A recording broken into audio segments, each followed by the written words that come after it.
Marianne était. Vous allez bien? Moi, je vais très très bien. Troisième jour de la semaine, nous nous rapprochons petit à petit du week-end. Du week-end, effectivement.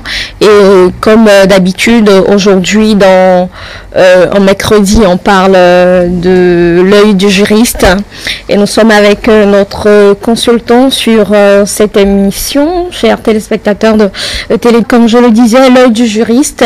Aujourd'hui, on en parle profession d'agent immobilier avec notre consultant juridique maître Adjagba Gracia Amoussou, avocate au barreau du Bénin. Alors on l'a entamé il y a quelques jours, on parlait de cette loi.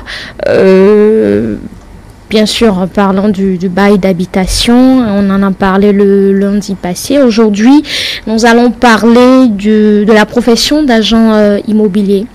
Et déjà, qui peut-on appeler un agent immobilier? Alors, merci Madame le journaliste. Il faut quand même relever que l'agent immobilier, c'est toute personne physique ou personne morale qui accomplit à titre de profession des opérations immobilières. On n'attend pas opération immobilière, par exemple l'achat, la vente ou la location, la sous-location d'un appartement, d'un logement.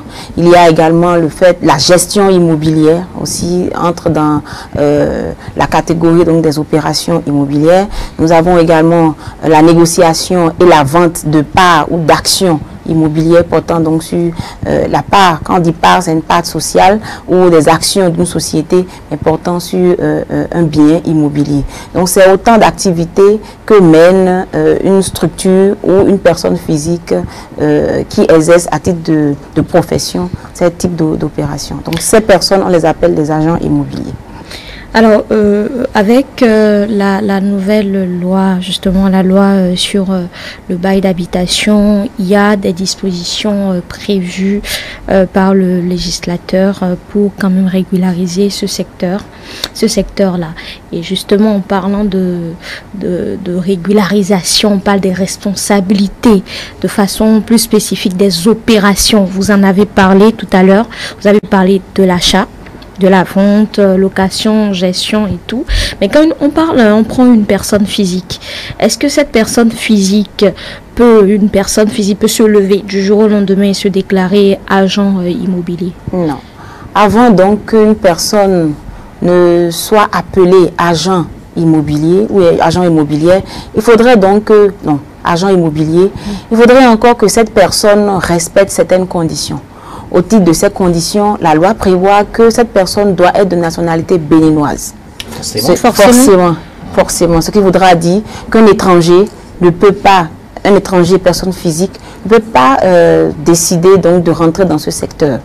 Il y a également que la personne morale, donc une structure, une société, doit être également une société de droit béninois. De sorte qu'une société enregistrée ou inscrite dans le registre étranger, donc une société de droit étranger, ne peut donc pas s'installer au Bénin, même si elle a des filiales ou des succursales au Bénin. Cette société ne peut pas exercer dans le secteur de l'agence immobilière. Voilà. Donc il faudrait, que cette personne soit de nationalité béninoise. Cela s'entend parce que le législateur entend bien sûr protéger le foncier, protéger toute question domaniale. Alors, il y a également le fait qu'il faudrait que cette personne qui est déjà de nationalité béninoise, que cette personne soit enregistrée. Parce que ne perdons pas de vue que cette activité est une activité commerciale et donc doit répondre aux exigences des dispositions de l'acte uniforme portant sur le droit commercial général. De sorte que cette personne doit être inscrite au registre des agents immobiliers. Donc, la personne physique? La personne physique, les deux personnes. Les deux personnes doivent être enregistrées au registre de l'agent immobilier. Donc vous devez comprendre que c'est une innovation. Le législateur a certainement voulu organiser ce secteur qui avant n'était pas du tout organisé. Tout le monde peut se lever à son bon vouloir et décider donc d'entrer dans ce secteur qui n'est pas organisé, de sorte que les droits sont violés à n'importe pièce. Donc à partir donc, de 2018, il y a que le législateur a décidé d'organiser ce secteur et d'en faire même une activité réglementée. Voilà. Donc, la personne doit être une personne morale ou physique de nationalité béninoise. 2, cette personne doit être inscrite au registre des agents immobiliers et tenue bien sûr dans le ministère qui porte sur les questions de l'habitat. La 3e chose, c'est que cette personne doit souscrire à une assurance risque professionnelle. On est allé au-delà, parce que là, ça risque de susciter quelques perturbations. Ça, c'est ce que prévoit la loi. Et c'est ce qui doit être. Il est vrai que la loi prévoit que un décret ou des actes réglementaires viendront mieux appuyer pour rendre plus applicable cette disposition. Cependant que cette disposition est claire, il faudrait donc que l'agent immobilier souscrive à une assurance risque professionnel. Voilà. Autant de questions pour protéger davantage tous ceux qui viennent vers ces personnes à la quête d'avoir un contrat quand même rassurant, un contrat sécurisé. Et tout à l'heure, vous parliez justement de l'activité qui est aujourd'hui beaucoup plus réglementée depuis 2018. Là, quand on parle de la réglementarisation, on parle souvent de paiement ou de régularisation financière. Comment c'est fait entre un agent en tant que personne morale ou une personne physique entre lui et les deux parties? Il faut relever que la loi a prévu que déjà, que ce soit un contrat écrit qui lie deux personnes, un mandant et un mandaté. Donc le contrat doit être écrit et signé des deux parties. Ce contrat doit mentionner les différentes stipulations, les différentes obligations qui appartiennent au mandant et les différentes obligations qui appartiennent également au mandataire. Alors, au titre d'en plus de la rémunération, il faut dire que la rémunération porte le nom de commission. Oui. D'accord. Et il est dit que l'agent immobilier qui a seulement mis deux personnes en commun au fin donc de signature d'un contrat, que cet agent bénéficie d'une commission qui ne peut excéder 50% de loyer mensuel. 50%. Autrement dit, 50%. Ce qui voudra dire, lorsque vous êtes bailleur et que vous avez un immeuble que vous voulez louer, si vous allez solliciter les services d'un agent immobilier et que le loyer coûte 50 000, sa commission ne peut pas excéder 25 000. Donc 50 000 le mois, cela voudra dire que la commission de l'agent immobilier ne peut pas excéder 25 000. De sorte que vous pouvez convenir lui payer 20 000, 15 000, 23 000, mais cela ne peut pas excéder réglementairement, ça ne devrait pas excéder 25 000. Cependant que vous pouvez décider dans un élan de générosité, lui payer plus. Mais la loi ne vous exige pas de lui payer plus.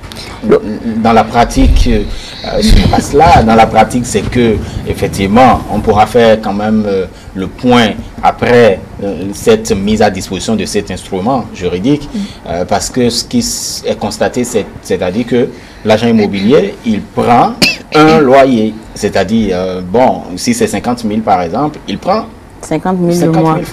Si c'est 25 000, le loyer, il prend quand même un mois. Il faut également dire qu'en réalité, en principe, le législateur dit que la fixation est libre. La fixation est libre. Donc, vous pouvez décider de lui donner même 2 mois ou 3 mois. Seulement qu'il ne s'agit pas d'une obligation pour le bailleur de lui payer ce montant-là. La loi dit tout simplement que vous devez lui payer une commission qui ne devrait pas excéder les 50%. Maintenant, si vous décidez de lui payer plus, bon, cela il va même je sais pas, des clauses, voilà, des clauses du contrat ou un élan de générosité ou de plaisir que vous voulez bien faire, peut-être pour fluidifier davantage vos relations. Cependant il faut que ça, on garde à l'esprit que le législateur ne vous fait pas obligation de lui payer 3 mois de loyer comme commission. L'autre chose aussi, ça c'est lorsque l'agent immobilier met en contact juste 2 personnes pour signer un contrat d'habitation. Mais lorsque ça peut aller au-delà, au titre des opérations immobilières, l'agent immobilier peut être amené à gérer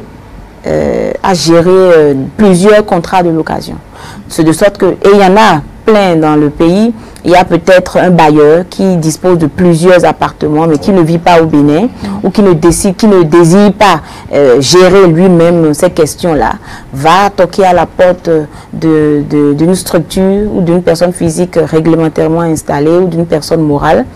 Et cette personne aura à charge d'aller à la recherche des locataires, de les installer, de signer le contrat avec eux, tout ça.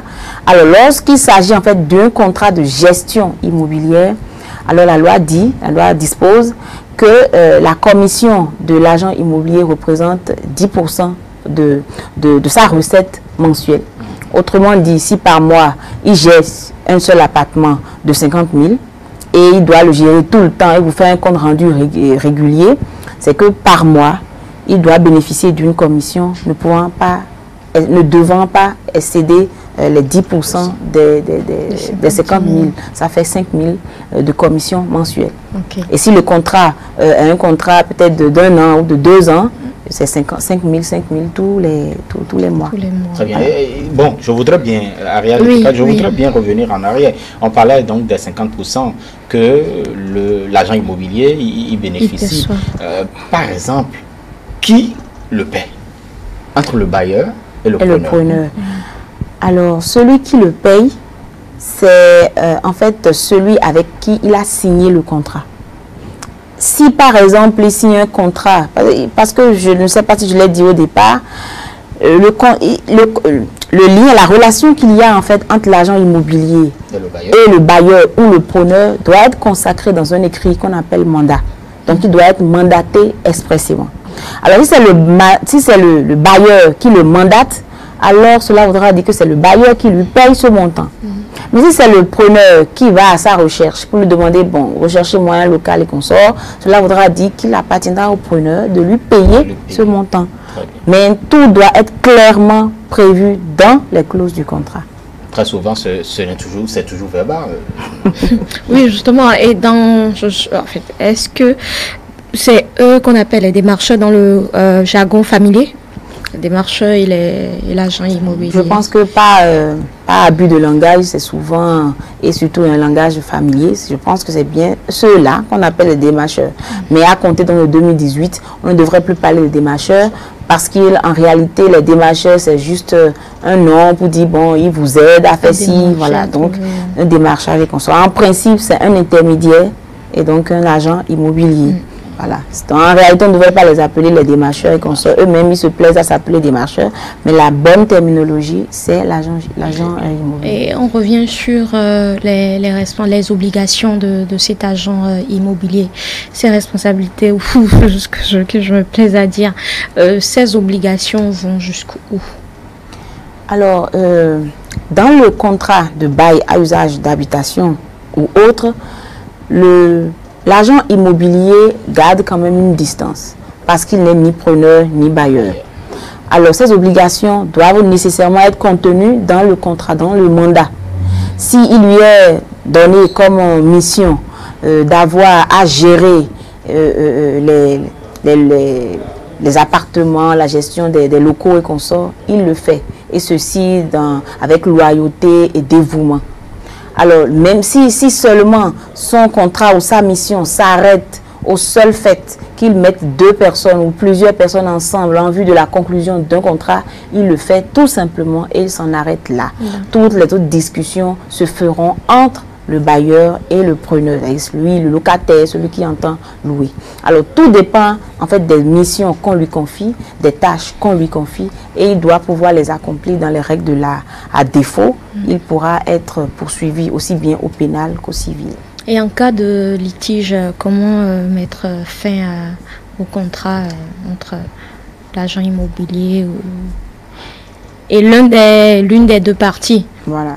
Alors, comme il s'agit bien sûr d'un contrat, un contrat peut prendre fin par la volonté des parties ou encore de manière judiciaire.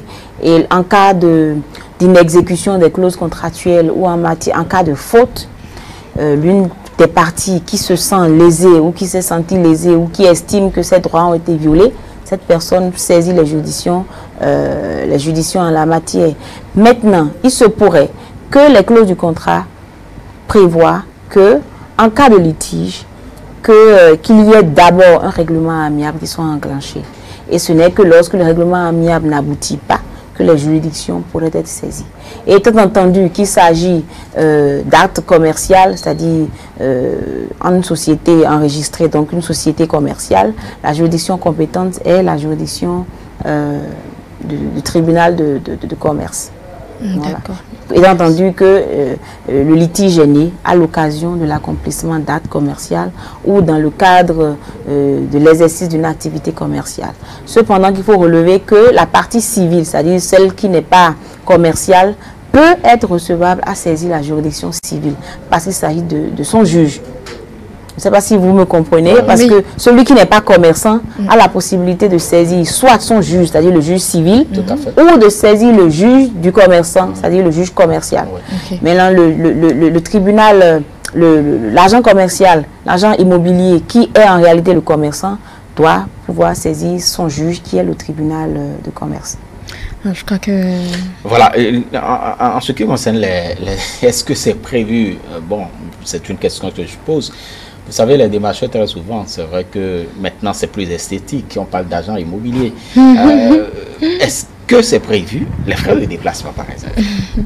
Oui, en réalité, la loi même prévoit que les différents actes, les différentes tâches qu'accomplit l'agent immobilier puissent lui être payées, tels que les frais de déplacement, voilà. Alors lorsque par exemple, et tout cela doit être prévu. Si vous entendez sur le fait qu'en réalité je me déplace, je dois être payé à tel montant, vous le lui payez.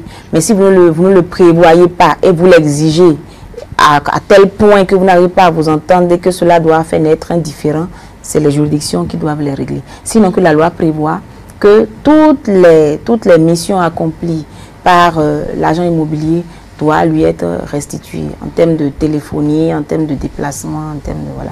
Et tout cela doit être évalué dans le contrat, dans le mandat. Il faut relever également qu'au titre des opérations, les opérations de l'agent immobilier, il a à charge d'aller, pas de démarcher, mais de mettre en relation un bailleur et un preneur. Et je pouvais ouvrir une parenthèse en disant que même le locataire qui a loué une maison, peut-être 2 chambres à coucher ou 3 chambres à coucher, un salon, et qui désire procéder à une sous-location, peut le faire, peut passer également par un agent immobilier qui l'aiderait à trouver un preneur afin donc de vivre en sous-location. Mais ceci avec l'autorisation du bailleur. Ce qui voudra dire qu'il y a plusieurs autres démembrements du contrat de bail à usage d'habitation. Il y a ce qu'on entend par sous-location, ce que je viens de détailler. Donc le preneur, le locataire peut décider de louer une partie de sa chambre à une autre personne moyennant un loyer. Donc le loyer est payé en fait au locataire principal avec l'autorisation du bailleur. On peut avoir également la cession. La cession de bail. La cession de bail, c'est supposé que vous avez vécu dans une maison et vous décidez de ce que vous voulez mettre fin au contrat, ou bien vous décidez par exemple de mettre une personne à votre place. Voilà. Donc, ceci avec l'assentiment, avec l'autorisation, le consentement donc, du bailleur, vous pouvez céder le bail et donc vous éclipser. Alors, le nouveau preneur aura donc à payer le loyer, pas à vous, mais au preneur, au bailleur. Il y a également le transfert de bail, c'est-à-dire donc lorsque vous avez loué une maison et que celui qui a loué, le locataire primitif, c'est-à-dire celui avec qui vous avez signé le contrat de bail est décédé par exemple, c'est-à-dire le preneur qui décède, sa famille est là et donc doit pouvoir continuer la location. Il en est de même également du bailleur. C'est quand même difficile, hein, parce que, bon, c'est difficile. En principe, cela ne devrait pas être difficile, parce que si la famille est disposée, c'est-à-dire la succession, la mère et les enfants du défunt sont disposés à y vivre et à payer le loyer, cela ne devrait pas poser un problème au bailleur. Alors, il y a également que l'autre cas de figure, c'est que le bailleur peut décéder. Alors, lorsque le bailleur décède, ça ne met pas fin au contrat. La succession, ou bien les héritiers du bailleur viennent maintenant continuer le contrat de bail. Et la loi n'exige pas qu'il faut à nouveau signer un nouveau contrat. C'est-à-dire que le contrat continue, mais il y a seulement le transfert de bail. Est-ce que la reconnaissance, par exemple, du successeur du bailleur, C'est verbal, ça se constate comment? Parce que il est arrivé, certainement vous l'avez appris, que dans une maison par exemple, le bailleur est décédé et que on a fait un dispatching et chaque chambre se retrouve avec un héritier qui est devenu successeur. Donc chaque chambre a désormais différents propriétaires. Comment on fait? Comment on procède? Alors, la loi n'exige pas que les preneurs puissent signer à nouveau ou puissent signer un nouveau contrat. C'est le même contrat primitif qui continue de produire ses effets. Alors, si la succession s'organise et décide de partager les biens et qu'il s'agit, au lieu que ce soit toute la succession qui bénéficie de tous les loyers, mais que c'est une personne, vous avez votre contrat directement avec cette personne. Vous n'avez pas à lui signer un nouveau contrat, mais vous vous entendez pour que les clauses du contrat puissent continuer à être exécutées normalement. Et est-ce que cette personne, justement, cet héritier doit amener une preuve que c'est à lui que doit être versé le loyer? Naturellement, lorsque par exemple une personne décède, la succession doit s'organiser. Quand on parle d'organisation de la succession, cela suppose que la succession décide de désigner un liquidateur des biens ou un administrateur des biens. Et c'est entre les mains de cette personne-là ou de ces personnes-là que les preneurs doivent verser les sous, c'est-à-dire le loyer. Alors, en attendant donc qu'on ne répartisse effectivement les biens successoraux. Lorsque le partage est fait, et que votre appartement, vous savez que votre appartement appartient mais désormais à un héritier X, cette personne doit vous apporter la preuve, ne serait-ce que le PV de partage, le procès verbal de partage, pour dire, bon voilà, à partir d'aujourd'hui, c'est entre mes mains que vous devez verser les loyers. Et ce n'est que au vu donc, de cette preuve que vous allez commencer maintenant à verser. Sinon, si vous n'avez pas cette preuve et que vous versez entre les mains d'un héritier qui dame et que la succession se lève un jour et dit, bon voilà, on n'a jamais procédé au partage, votre responsabilité serait engagée. Donc, on peut encore vous poursuivre et vous amener à payer tous les loyers que vous avez déjà payés entre les mains de l'héritier. Donc, c'est un risque quand même qu'il ne faut pas courir. Vous dites que l'obligation n'est pas faite de signer à nouveau un contrat. Supposons que le successeur tout de même remet en cause l'autre contrat qui existait entre le bailleur décédé et vous. En principe, il ne devrait pas.